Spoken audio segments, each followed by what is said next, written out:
Joining us from Los Angeles is Howard Bragman, celebrity crisis expert and author of Where's My 15 Minutes? And here in New York is Linda Fairstein, a former domestic violence prosecutor. Her latest crime novel, Lethal Legacy, hits bookstores today.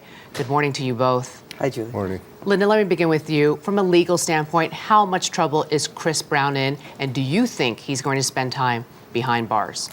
Backwards, I think it's unlikely, first arrest, that he's going to spend time behind bars. The injuries, it's a shocking story to hear, but I believe that RIHANNA was treated and released. It's probably going to be a misdemeanor, which means a weapon was not used. There may have been the threat of a weapon. And so if he's exposed to that kind of criminal process, I'd expect a result like probation and participation in a batterer's program, perhaps. Let me turn to you, Howard. From a career standpoint and an image standpoint, how much trouble is he in? He's in a lot of trouble right now, but I would urge people to really wait and see how this unfolds, and let's not have a rush to judgment. I've been there alongside a lot of celebrities when they're accused of things, and what happened that people think happened is not necessarily what truly happened. So I would really urge people to have a little patience and let this unfold. That being said, this is going to be a long and uncomfortable ride for Chris. If you were advising him, Howard, what would you advise him to do right now?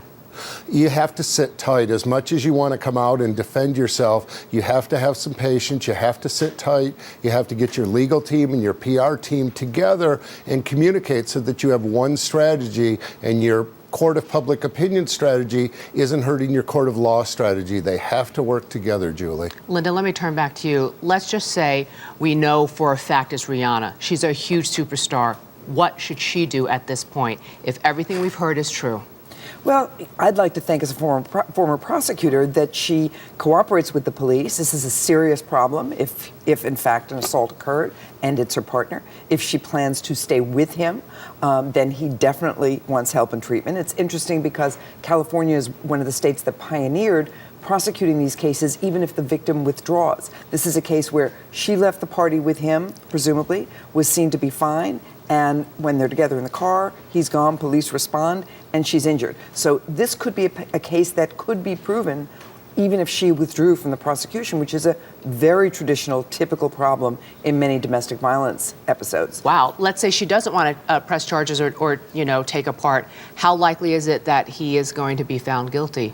He could still be found guilty because of the very unique circumstances. Most domestic violence happens behind closed doors, and there are no witnesses, and a victim may or may not get immediate treatment. This is very unusual. Together at a party, and shortly after in a very nice Hancock Park, nice part of LA, police respond and find her in distress and injured. So I think it wouldn't be hard to prove. Linda, Chris Brown has said in the past that he grew up in a household with domestic violence. So how surprising is this? And can that cycle of violence be broken?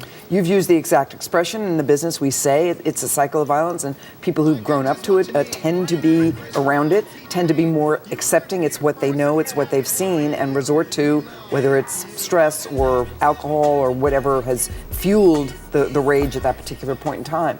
And critical that they break this cycle for somebody like this, if that's the charge and if it's a proven charge. And that's why there are so many more programs available today. It's not hopeless for a young man his age with his talent who's seen this experience, and there are programs available to help him. Howard, in the last 15 seconds, will Chris Brown's fans forgive him? Should they forgive him?